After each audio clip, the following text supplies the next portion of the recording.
How's it going, everybody? Welcome to We Do Tech. Now for today's review, we are going to take a look at the ROG STRIX Flare keyboard from ASUS. And I was lucky enough that ASUS of Africa sent one of their keyboards over for me to take a look at and show all of you guys of the great features this new keyboard has. So with all of that being said, let's jump into today's review right after this. Do you live in South Africa and want to get the best deals on all the latest gaming products? Well, RebelTech is the best place to check out. They have a huge variety of peripherals, PC components, laptops, and just everything else you would need. So go check out rebeltech.co.za to get the products you are looking for at a low price. So starting off, the Flare is retailing for about 3,000 Rand on RebelTech here in South Africa, or about $150 on Amazon, which does put it more in the higher price range of keyboards. As for the models, the one I have here has Cherry MX red switches, but you do also get them with MX browns, MX blues, and also MX black switches. Now taking a look at the design of the Flare, you get a very simple dark grey finish with this dual texture design that does add a bit of contrast.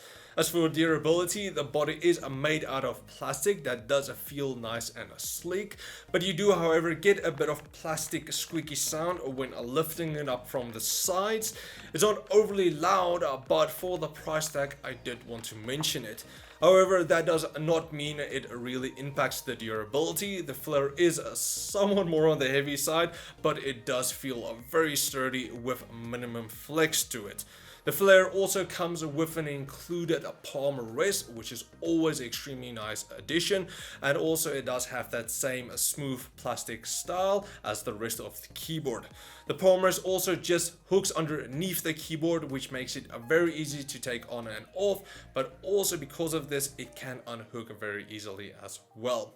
But now take a look at the back of the Flare. You do also get a USB 3 pass-through that is powerful enough to power your external hard drives and then also any other USB devices you would want. As for the switches, because I have the MX Reds one, you get a relatively silent key press with no tactile bumps. All in all, it just feels like any other MX Red keyboards. It's not the best for typing, but it is very popular towards gaming. But here's a quick sound test of how the Flare's MX Red switches sounds.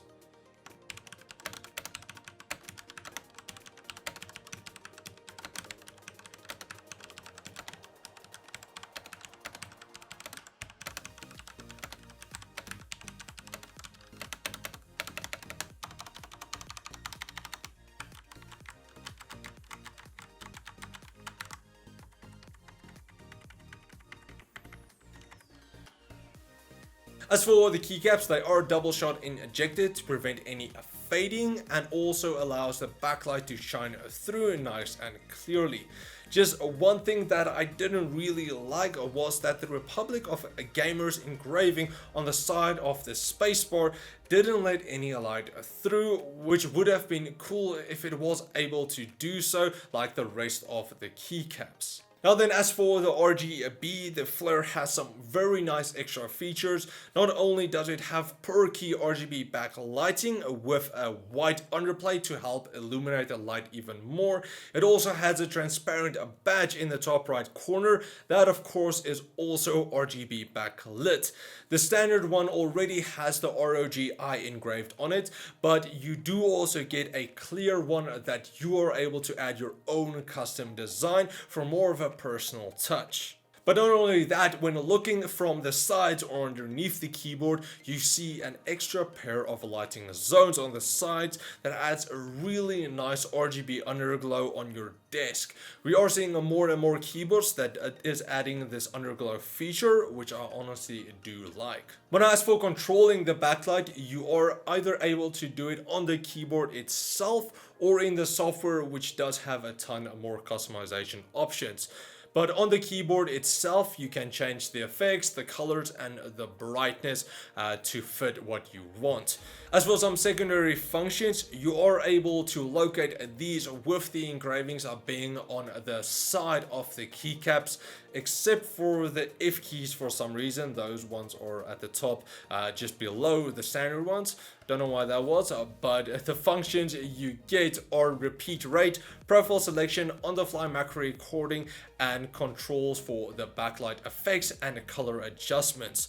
Also, you probably will notice that with the media controls, instead of the volume wheel being in the right side, like most other keyboards, the Flare's one is in the top left side, which I found to be a lot better when you're in a game, because it's a lot quicker when you don't really need to remove your hand from your mouse.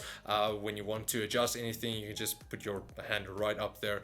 But now taking a look underneath the Flare, you get 3 anti-slip pads at the bottom and then 2 flip out keyboard feet that already does add a bit of height when collapsed, but adds some extra height when flipped out. You also get a cable routing groove to help manage your cable a bit more. As for the cable, the Flare has a 1.8 meter or 5.9 feet braided cable with a dual USB port at the end.